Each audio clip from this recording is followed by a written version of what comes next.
Rob kind of alluded to it, but you're probably wondering, well, how did this come about?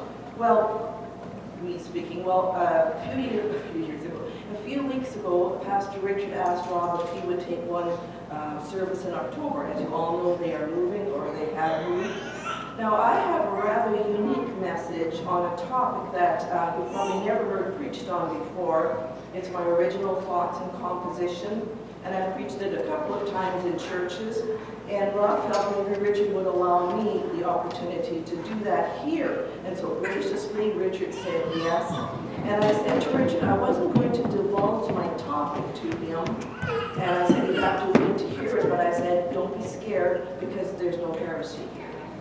And so Richard said, I'm not scared. So that's trust. So thank you, Pastor Richard, whenever you watch this. Now, before I introduce my topic, let me just tell you that I am an animal lover. I just love animals.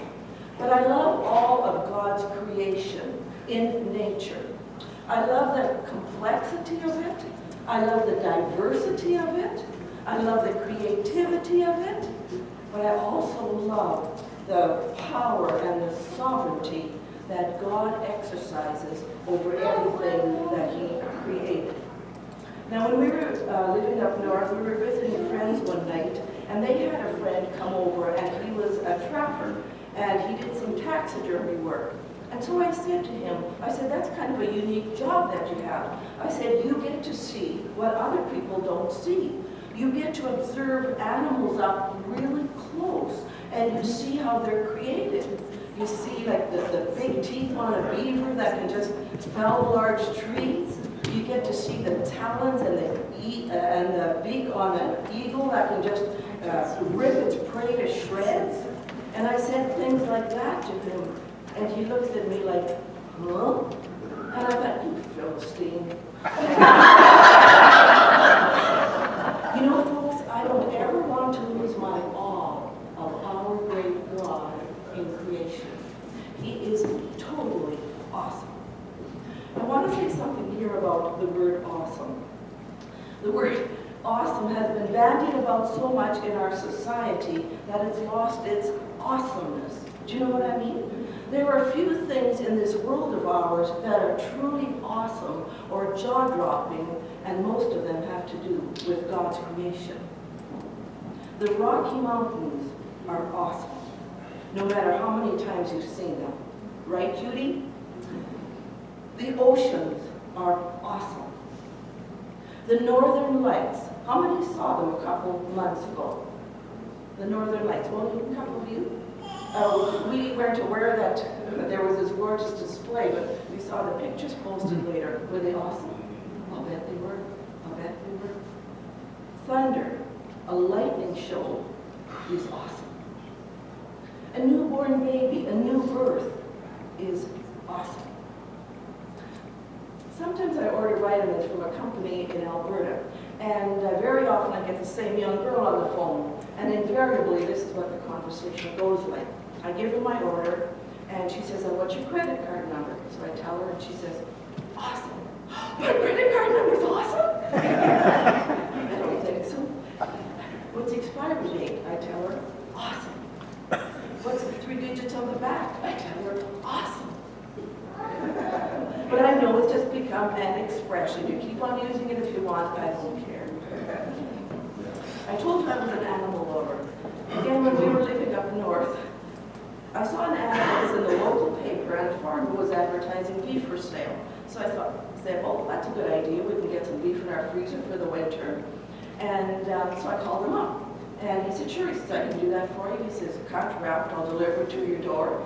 He says, or you can come up here and choose one. And I said, choose one? He said, yeah. He said, you can come onto my farm, I'll take you out to the field, and you can choose the one you want. And I said, I can't do that. I can't do that. You know, it's one thing to see it wrapped in cellophane and Safeway's cooler. I can't go out in a field and look at a couple of big brown eyes and say, you're it. I can't do that. But that's just me. But maybe it's some of you too. So I'll tell you how this message came into being. Is Debbie here?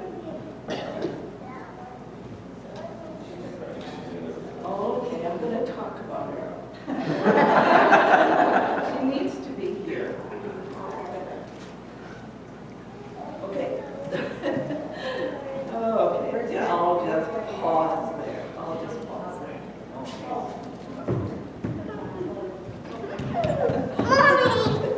Hi, Debbie.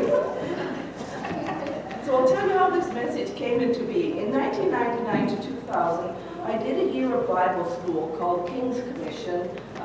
It was in Gateway Church in Winnipeg. And then we did a month-long mission trip to Guatemala. Now, Debbie and I were in this Bible school together, okay? There were 24 of us students. Now, I was the oldest among them by far, but there were 5 or 6 other mature students. The rest were in their late teens or their early 20s. Now, we were in close quarters a lot of the time, and all these kids could talk about was who was God going to bring into their lives as their prospective mates. What was he going to look like? What would she look like? Would it be love at first sight? And I wanted to say to them, kids, marriage is hard work. Kids are hard work. But I didn't want to spoil their dreams. So I kind of lost touch with Debbie after that. Hadn't seen her for many, many years, and heard kind of things of what was happening in her life, heard that she'd gone into nursing. And then about 3.5 years ago, when Rob and I were looking for a house in this neighborhood, or in the Interlake area, before we bought in Winnipeg Beach, we had come out to church here for the first time. And Rob and I sat at the very back, and there was a young lady in the front here, and she had little kids around her. So then she turned her head, and we saw her profile, and Rob and I looked at each other and said, and then she turned around totally and recognized us and gave us her beautiful big Debbie smile. And it was so wonderful to connect with her after over like 20 years.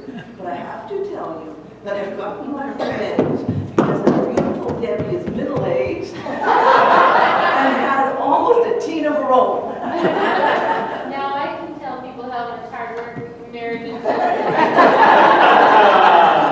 I'm older, nobody young and single here. And how wonderful too. Yeah, that's for sure. So coming back to Bible school, so towards the term's end, we were given an assignment by our instructor, our teacher. And he said, you have to prepare a paper, a report. It can be on any subject of your choosing, and you will be graded on it. And you have to do a written report, and then you have to present it orally in front of the whole class. And so I thought about that, and I thought, what should I speak on? I consternated about it. I thought of a couple topics and discarded them. And then I thought, you know what? I know what I'm going to speak on. And then as I started preparing it, I just got so excited and thrilled. I just thought, I just love my topic. It put me in absolute awe again of the mighty, the powerful, the wonderful God it is that we serve. Now, please don't take this as bragging, because Proverbs says, let another man's lips praise you and not your own. But I got an A+. Now, I've entitled the message, God's Authority Over His Animal Kingdom, or God Talks to the Animals. Each of these accounts we will look at in Scripture. We will see that each one is unique, unprecedented, supernatural, in short, an absolute miracle. My message will be divided into 5 parts. God's authority over his insect kingdom, his bird kingdom, creeping things, fish, and mammals. So in the beginning, in the first chapter of the book of Genesis, it clearly states that God created, made, fashioned, formed every living creature. Those in the seas, those in the skies, those that walked on the ground, large or small. They are his. And in the book of Job, when God speaks to Job out of the whirlwind, he goes into great lengths to outline the wonders of his creation, especially in the animal realm. God, in absolute wisdom, designed each one's body, his purpose on earth, his habitation, his food, his strengths, and his limitations. But of course, God being God, can override that set order of things, can speak to the animals, or make them speak, and make them behave in ways totally contrary to their nature. My first example, though, will be to group them all together, which takes us back to the time of Noah and the flood. Because of the wickedness in the earth, God said that he would send judgment in the form of a flood or waters covering the whole earth. Noah was commanded to build an ark, take in his family, but also 2 of each animal, 1 male, 1 female, Genesis 6 and 7. So think of this. Could Noah ever have done this by himself? He would have had to wade through marshes and swamps, crawl into dens and caves, check out nests, lift up tails, is it a he, is it a she, and then force them to come into the ark. No, this didn't happen. God spoke to 2 of each living creature, male and female, and propelled them out of their habitats to begin a walk that would eventually lead up a gangplank and into the confines of and the unfamiliarity of a boat. What an incredible picture this must have presented. Hundreds and hundreds and hundreds of birds and animals, creeping things, coming out of the skies, the forests, the hills, the meadows, all converging on the site of where the ark was standing. They came because they were commanded by God to do so. Genesis 7:15. And they went in unto Noah into the ark, 2 and 2 of all flesh, wherein is the breath of life. Insects. God has complete control over his insect kingdom.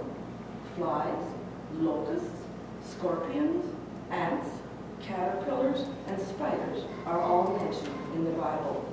I chuckled the first time I read about the spider in the Bible. She's mentioned in the book of Proverbs, and it says the spider is in kings' palaces.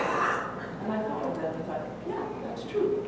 There she is up in that beautiful gilded ceiling, amongst all those lovely painted frescoes. And you see her up there, and she's spinning her web, spinning her web. She doesn't need the golden scepter held out to her to come into the king's throne room. 2 of the plagues over Egypt involved insects. And in Exodus 8:21 to 23, God commanded through Moses this message: Else, if thou wilt not let my people go, behold, I will send swarms of flies upon thee, and upon thy servants, and upon thy people, and into thy houses, and the houses of the Egyptians shall be full of swarms of flies, and also the ground whereon they are. And I will sever in that day the land of Goshen, in which my people dwell, that no swarms of flies shall be there, to the end that thou mayest know that I am the Lord in the midst of the earth, and not you, Pharaoh. My words there at the end. So God commanded, and he sent the flies as he said he would. And if that wasn't spectacular enough in power, he also commands the flies not to go into the part of the land where his people dwell. Exodus 8:24 says, the land was corrupted or ruined because of the flies. When Moses entreated God on Pharaoh's behalf to have the flies removed, verse 31 says this: And the Lord did according to the word of Moses, and he removed the swarms of flies from Pharaoh, from his servants and from his people. There remained not one. Imagine that. So complete was the removal of the flies that not one single fly remained in Egypt. Not one fly. Another plague involving insects was the plague of locusts.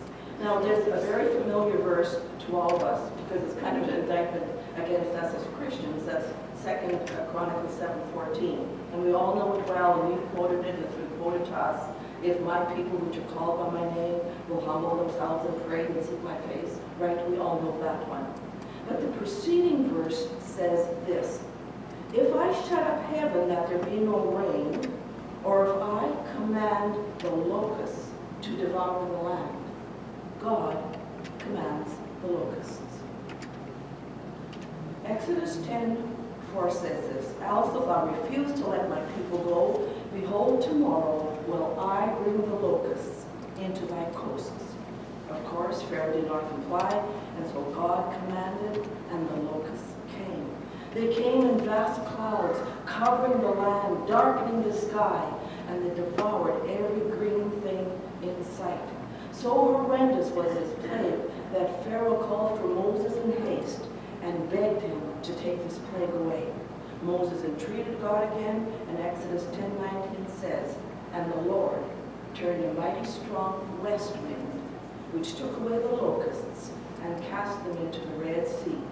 There remained not one locust in all the coast of Egypt." Again, such a total removal that not one locust remained. How many of you remember the evangelist Lowell Lundstrom? Anybody? There's a few hands here. Yeah. He's gone on to be with the Lord, and he had a marvelous soul-winning ministry. Many people came to know the Lord through Lowell Lundstrom's crusades. And Rob and I used to support him, and so we would get his literature. And I remember reading in one of his magazines a testimony. And as I was preparing this, I was tearing up because that testimony just thrilled me all over again. So Lundstrom was based in South Dakota, and there was a godly farmer there that supported his ministry, his soul-winning ministry, liberally, generously supported it. And that particular year, the weather people said it's going to be a hot, dry summer, and there's going to be a grasshopper infestation. And this godly farmer prayed and prayed earnestly that his crop be spared. And so this time the weather people were right. The hot, dry summer came, and so did the grasshoppers. They came, and they came, and they came in clouds. They totally devoured the neighbor's crop. They stopped at the fence line of the farmer. Folks, do we serve a great God? Do we serve a great God? You know, God can put limits and boundaries on what he created, and he does. I think of the oceans, and I love the ocean. Rob and I have been coast to coast, Canada and the United States, been to the oceans many times, and I love to walk along the shore, love to look at it, don't want to be on it. And you stand there and you gaze at the ocean and you watch these huge breakers and rollers come crashing in. And then, especially on a windy, stormy day, but then what happens? They expend their energy, and when they come to the shore, they're just full. Why? Because God said that he set bars and doors for the seas. He says this in the book of Job, "Hitherto shalt thou come, but no further, and here shall thy proud waves be stayed." God has total authority over his vast kingdom of birds. During the flood, Noah first sends out a raven, a bird of prey, a scavenger, but then he sends out a dove, and it returns to him as it found no rest, indicating that waters still cover the earth. The second time the dove is sent out, she returns to him with an olive leaf in her mouth. Here is the miracle. Having found some dry ground and rest for the soles of her feet, she would not have returned to the ark to Noah. However, God had her pick the olive leaf, keep it in her beak, and then fly back to Noah as an indication to him that the floodwaters had started to abate. When the children of Israel had left Egypt and were on their way to the promised land, it wasn't long before they started to complain about their food. Manna wasn't satisfying enough for them, and they craved meat. God was not pleased. He told them he would send them meat as they asked, but it would come at a price. Numbers 11:31 says, "And there went forth a wind from the Lord and brought quails from the sea, and let them fall by the count." Psalm 78:27 and 28 says, "He rained flesh also upon them as dust, and feathered fowls like as the sand of the sea. And he let it fall in the midst of their camp, round about their habitations. Psalms 105:40 says, the people asked, and he brought quails. God supernaturally fed his people by causing the quails to come up to a depth of about 3 feet into their encampments and allow them to be readily caught. So what was the price of this? While the meat was still in their teeth, before they even chewed it, God's anger was kindled, and he sent a plague amongst them, and they buried the people that lusted.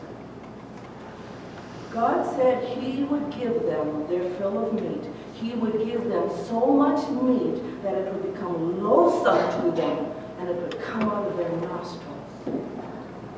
Psalms 106:15 says, and he gave them their request, but sent leanness into their soul. In 1 Kings 7:14, we have a fascinating verse. Elijah is hiding by the brook Cherith on God's orders. And it shall be that thou shalt drink of the brook, and I have commanded the ravens to feed thee there. Verse 6. And the ravens brought in bread and flesh in the morning, and bread and flesh in the evening. What a miracle. Ravens are birds of prey, they're scavengers. Yet God commands them to feed his servant Elijah. Where did they get the bread and the flesh from? What made them so consistent morning and evening to bring Elijah his meals? Because God commanded them to, and he provided the food for them to bring. What an amazing account. What an amazing God. In the Gospels, we have recorded the betrayal and the arrest of Jesus and all the events surrounding it. One of Jesus' closest disciples, Peter, has emphatically stated that he would follow Jesus even if it meant to his own death. The Lord's reply to him was that the rooster would not crow until Peter had denied Jesus 3 times. At the time of the saying, Peter did not understand what that meant, but after Jesus was arrested and taken into the high priest's palace, Peter is confronted 3 times with being one of Jesus' followers, and all 3 times he denies it, even to the place of cursing and swearing. Immediately after the 3rd denial, the rooster crows exactly as Jesus had predicted. God is in complete control of his bird kingdom. Creeping things. God has authority, total authority, over all his creeping things. They are defined as those creatures whose bodies are close to the ground. Again, we look at the plagues in the land of Egypt. In Exodus 8:2-6, we have the account of the plague of frogs. Verse 2 says, and if thou refuse to let them go, behold, I will smite all thy borders with frogs. Pharaoh did not comply. Aaron stretches out his rod over the rivers, the streams, the ponds, and the frogs come up by the thousands. They enter into every nook and cranny of the Egyptians' houses, onto their beds, and even into their ovens and their baking dishes. There they are in the queen's bed, and hopping and burping and croaking and defecating on her silk and her satin gowns, her gold and her silver jewelry, her beautiful new mulberry-colored sheets that she had just ordered from Mike Lindell. She saw them being advertised. She was watching Fox News.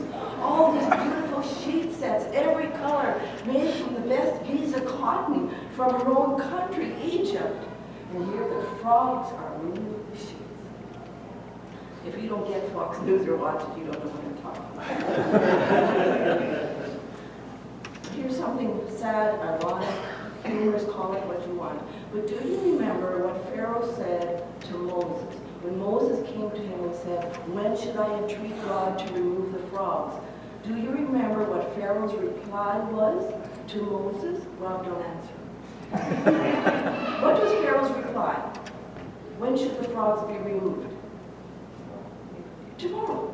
Yeah, exactly. Tomorrow. Tomorrow? You mean like you don't want the frogs removed like right now? No, tomorrow. That's about the time that Pharaoh should get a smack up the side of the head from Cleopatra, or whoever. So what did you say to him? I said, tomorrow. You said, what? You said tomorrow? Look around you, you moron. Rob has a message he might preach sometimes. It's called One More Night with the Frogs. It talks about God's rebellion. It talks about man's rebellion and stubbornness against God. When should I remove the frogs? Tomorrow. It's like Frank Sinatra's song from years ago. I did it my way.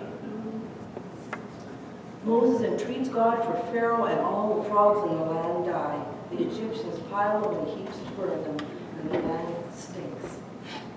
There are several incidents involving snakes or serpents, and they again reveal God's sovereignty over his creeping things. The most well-known one would be at the very beginning of man in the book of Genesis, when the serpent beguiles Eve. The Bible declares that the serpent was more subtle than any beast of the field that God had created. After being used by Satan to accomplish the downfall of man, God curses the serpent above every beast of the field and declares to him that he would now crawl on his belly and eat dust for the rest of his life. We can only imagine what kind of a creature he was before this curse. Again, serpents are seen in Numbers 21, and here God uses them as his instruments of judgment upon the murmuring and rebellious Israelites. Verse 6 says this, and the Lord sent fiery serpents among the people, and they bit the people, and much people of Israel died. The Israelites have been walking in a barren and desolate wilderness where these creatures thrived and abounded. Deuteronomy 8:15 says, who led thee through that great and terrible wilderness, wherein were fiery serpents and scorpions. A number of years ago, I was very close to an elderly lady in our church. I called her my Black Mama, and she loved it. She signed all of her cards, Love Black Mama. I went with her twice to her country of Guyana, South America. And as we were visiting with her relatives one day, we were in a niece's house and talking about different things. And the niece said to me, she said, when you get up in the morning, she said, shake your shoes out because you don't know what's been lurking in there overnight. Now, those of you that have been to these hot countries, you know that to be true. And so she said to me, she said, I have given birth to 4 children. And she said, there was much pain involved in those 4 births. But she said, nothing caused me the kind of pain that I received the time I got a scorpion bite. When Rob and I were in Louisiana, we were about to take a Bayview tour, Alligator Alley, that swamp tour, that type of thing. And as the guy was stepping into the boat, he was struggling, and somebody asked him, what's the matter with your leg? And he said, about a month ago, he said, I was bitten by a brown recluse spider. And he said, and I have suffered such pain ever since. When Rob and I were at our Bible camp this past July in Saskatchewan, a friend of ours there told us what happened to her brother-in-law in the last year. He was doing some work in Peru, and he was bitten by a spider. And because he was an American, he was airlifted to the States, and he died in the hospital of a spider bite. I tell you that, those personal stories, because snakes, spiders, scorpions, all kinds of venomous creatures would have thrived and abounded where the Israelites traveled and set up their encampments. So why did they not bite the people before? Because God had protected them. He had built a hedge around about them. But now he's removing that hedge, and he is using the serpents to bring judgment upon them. One last example of creeping things is where Paul is shipwrecked on the island of Melita. From the bundle of wood that Paul is putting on the fire, a viper, a snake, slithers out and fastens onto Paul's hand. He shakes it off unharmed, Obviously, its fangs were sunk into Paul's flesh. However, God nullifies the poisonous venom.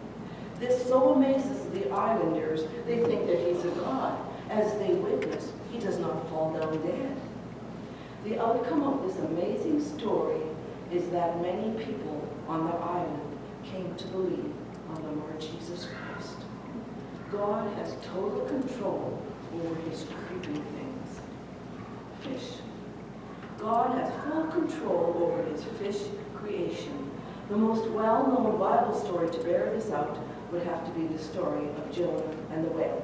I know the whale is a mammal, but in our story he's a fish.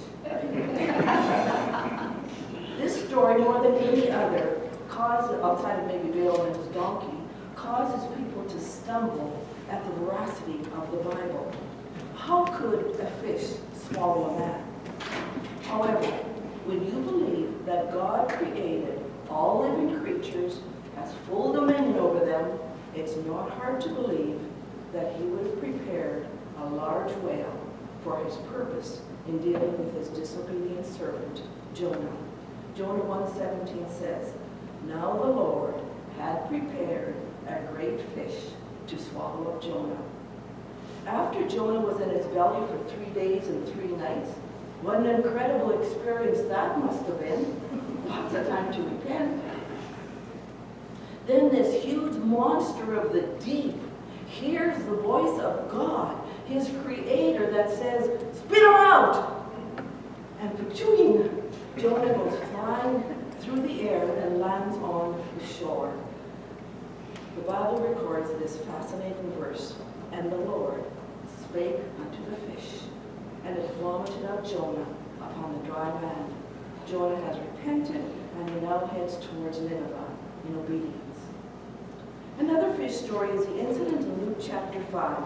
Jesus borrows Simon Peter's boat and uses it as a platform to teach the people. Because God is a debtor to no man, he abundantly rewards Peter. He tells him now to launch his boat up into the deep and to let his nets down. Peter protests somewhat, saying, "But they've toiled all night and they've caught nothing, absolutely nothing, not even one fish. Nothing to make a meal with, nothing to bait to hook with, nothing to sell, absolutely nothing." This is in itself a miracle because nothing was allowed to swim into their nets. However, in obedience, Peter does as Jesus says. The Lord then causes so many fish to swim into the nets that Peter has to enlist the aid of the other boat. Both boats are filled to such capacity that they are in danger of sinking. Peter is astonished beyond belief.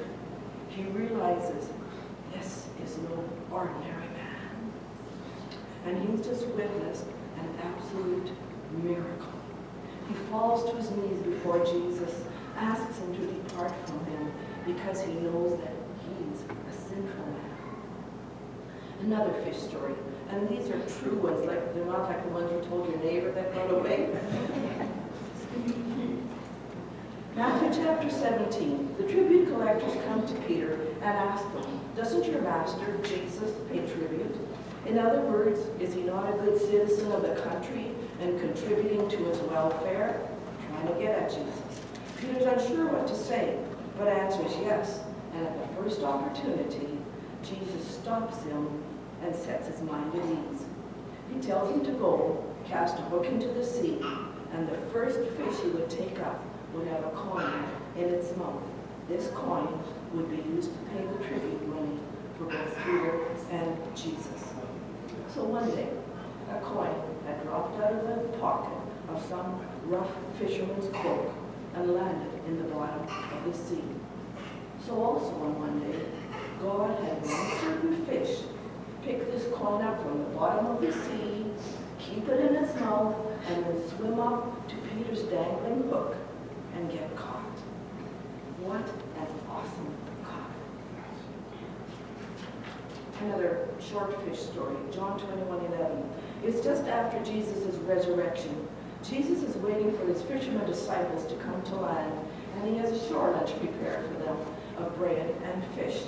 He tells them to bring what they've caught, and it's an amazing catch, 153 fish. Don't know if the number's significant, it probably is. But what is important also is what else the Bible records. Verse 11, and for all there were so many, yet was not the net broken. No tears, no rips, just the full blessing of a bountiful catch. Mammals. God has complete control over his mammal kingdom. In Numbers 22 is found one of the most incredibly strange stories in the Bible. That's the account of Balaam and his donkey. Balaam is on his way presumptuously to go with Balak's messengers to curse Israel. An angel of the Lord stands quite literally in his way. Balaam's eyes are blinded to this fact, but the donkey sees the angel and tries to avoid him 3 times. At the last time, when there's no way to turn away, no place to turn because they're hemmed in, the donkey falls down. Balaam is incensed and he hits the animal. God then causes something to happen that has never happened before or since in time.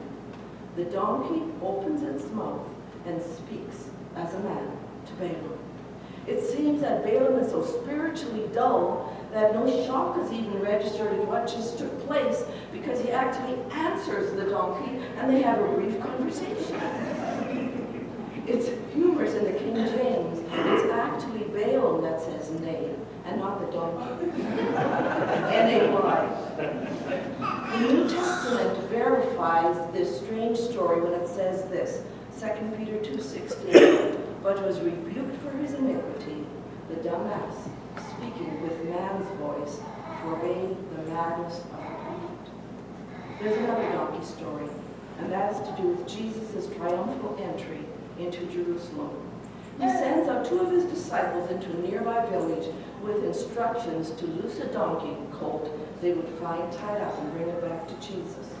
Mark 11:2 specifically says this, and I think it's the only gospel that does, whereon never man sat. This colt had never been ridden or even ever had anyone sit on its back. That it would come docile and obedient. We all know the expression, stubborn as a mule, and allow Jesus to get on its back and ride it was a miracle. Normally, it would have bucked and kicked, but here it just passively complies. It was the highest of honors to carry on its back the King of Kings and the Lord of Lords. The crowd are thronging Jesus. They're shouting and they're praising and they're singing and waving palm branches. The donkey isn't spooked by all this commotion pressing in on him. Neither is he bothered by making his way over the coats and the palm branches in the pathway. 1 Samuel chapter 6, we have the marvelous story of 2 cows that heard the voice of God and obeyed. I love this one. It's a sad time in Israel's history. The ark, which signified the presence of God, is captured by the Philistines in battle. God severely judged the Philistines for having it. Verse 5 indicates that they were plagued in their physical bodies and that mice marred their land. Obviously, God commanded the mice to do that. The Philistine leaders feel that it is God's judgment on them for having the ark, and they want to get rid of it out of their land. And so they try an experiment to see if their calamities were indeed from God. They take 2 cows, shut their nursing calves away from them, and then yoke them together onto a new cart carrying the ark. The cows are sent off, and the Philistines follow them to watch where they will go. The cows go straight towards the border of Israel, lowing as they go, but not turning to the left or to the right. They end up in a field belonging to a man called Joshua of Beth-Shemesh of the children of Israel. There are several miraculous things to note here. First of all, it would be the cow's natural inclination to turn back to their nursing calves. Secondly, they'd never had a yoke on their backs before, and here they allow themselves to be yoked together and to pull this cart in harmony. Then they move forward, not deviating from their course to the left or to the right, and they do not stop until they come into the territory of Israel. God can speak to cows. In Genesis chapter 22, we have the story of the testing of Abraham as he is asked to offer up Isaac, his cherished and long-awaited son, on an altar of sacrifice unto God. When Isaac questions him, "Where is the lamb?" Abraham makes this bold and trusting statement, "My son, God will provide himself a lamb." And didn't he ever, folks? Didn't he ever, prophetically speaking?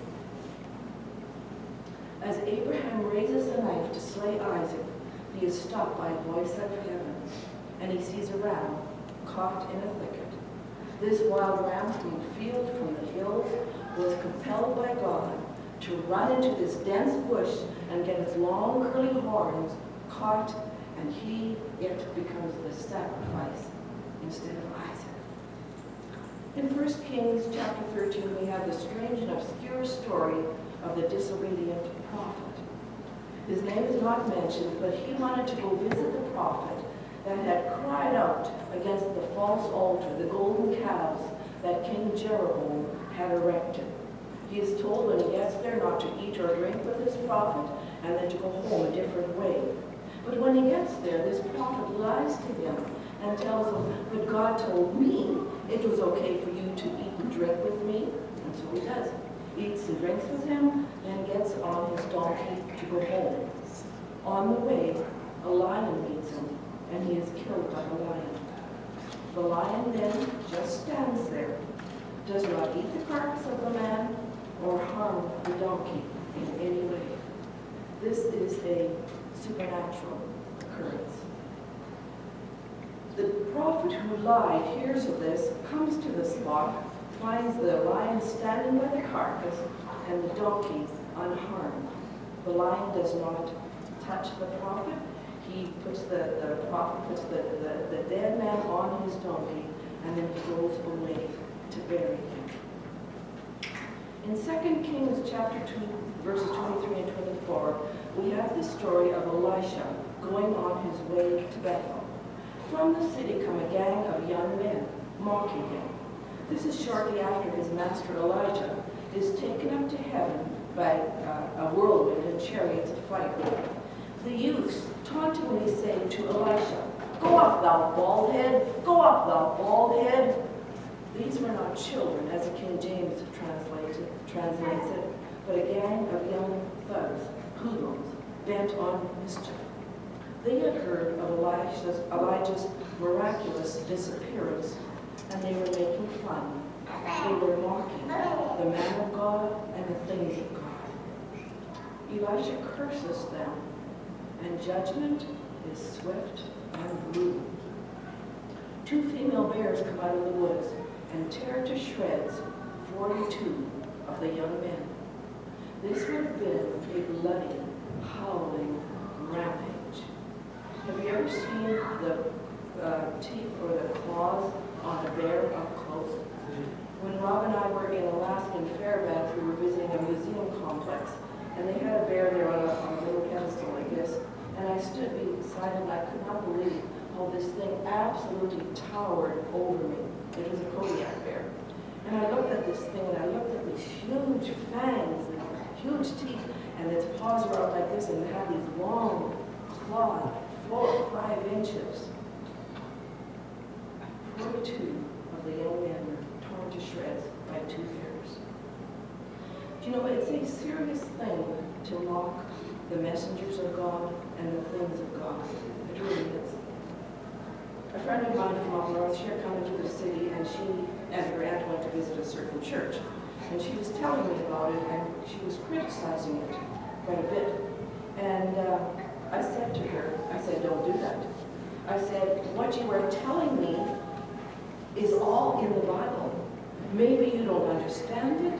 Maybe you weren't raised in a church like that, but don't criticize it." I was born and raised in the little village of Minnetonka, which is 10 miles from Swan River. And in the 1950s, early 50s, God sent a mighty revival sweeping through the Swan River Valley.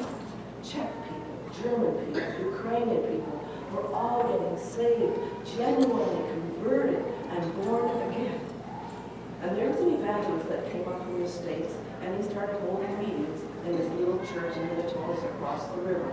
And that's when my father gave his heart to the Lord, genuinely, and it was a great change in our family. I was about 5 years old, but I do remember it. And I remember on this hot summer night, and as this revival was going on, I remember these little kids, 6 and 7 and 8 and 9 years old, lined up at the altar with their little arms upraised, and they were weeping, and they were praying, and they were getting genuinely converted. But I remember this one hot summer night, and there was no air conditioning in the little tiny church, and so the people had opened up these old-fashioned wooden sash windows to get some evening breezes in. And I remember these young teenage boys from the village coming and sitting on the windowsill, draping over, their feet dangling, and looking at what was going on, and laughing, and mourning, and making fun. They had come to watch the fire burn. Now, I'm not saying that God judged them for this, although he might have. I was just a kid. I didn't even know who they were. I didn't know where their lives went. But my point is that it's a serious thing to mock and make fun of the things of God.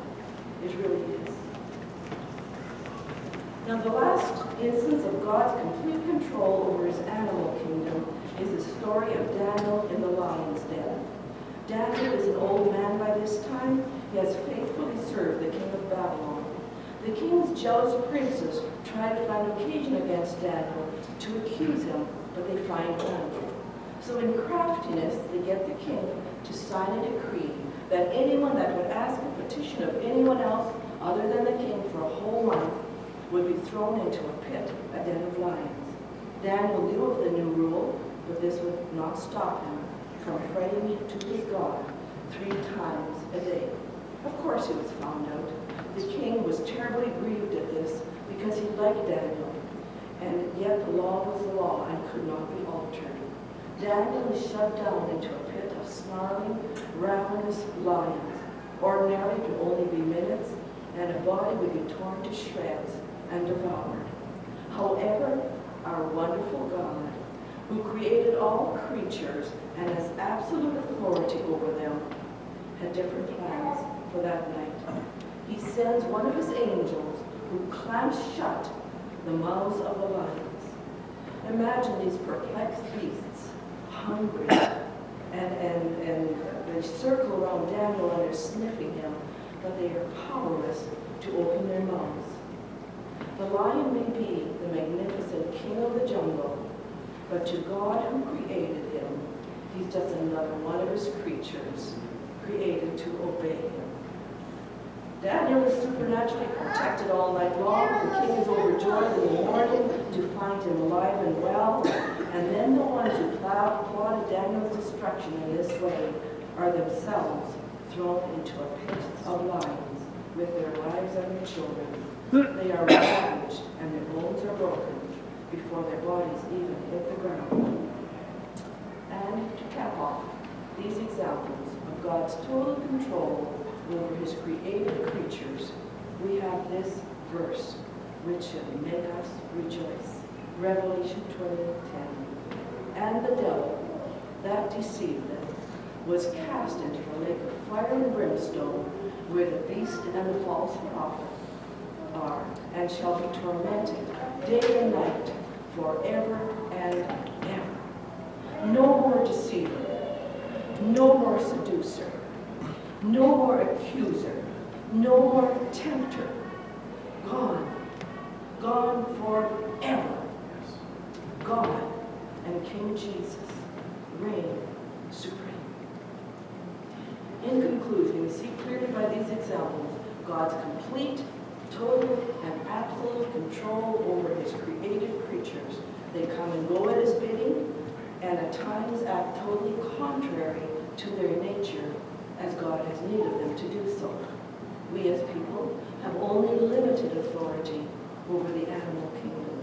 And although many animals have been tamed and subdued by man, still it remains only a partial authority. For instance, have you ever tried to get your cat to obey you? Right. In closing, as we see God's complete control over his created creatures in the animal realm, let's also believe that he has complete control over our lives as well. What is causing you worry, anxiety, fear, sleepless nights? Psalms 127:2 says, "For so he giveth his beloved sleep." You are his. You've given your life to him. You love him. You serve him. You're living a life of integrity. Believe that he will work things out for you. God works in the dark. The terrified Israelites had no idea that God was working in the dark. But by morning's light, the pathway across the Red Sea was visible and deliverance came. Jesus' words to us. Luke 12:32. Fear not, little flock. It is your Father's good pleasure to give you the kingdom. Matthew 10:31. Fear ye not, therefore, ye are of more value than many sparrows. My intention for this message was for us to realize afresh what an awesome, wonderful God it is that we serve, and see his power and his majesty and his wisdom in all creation. Psalms 150 verse 6 says, "Let everything that hath breath praise the Lord." Amen.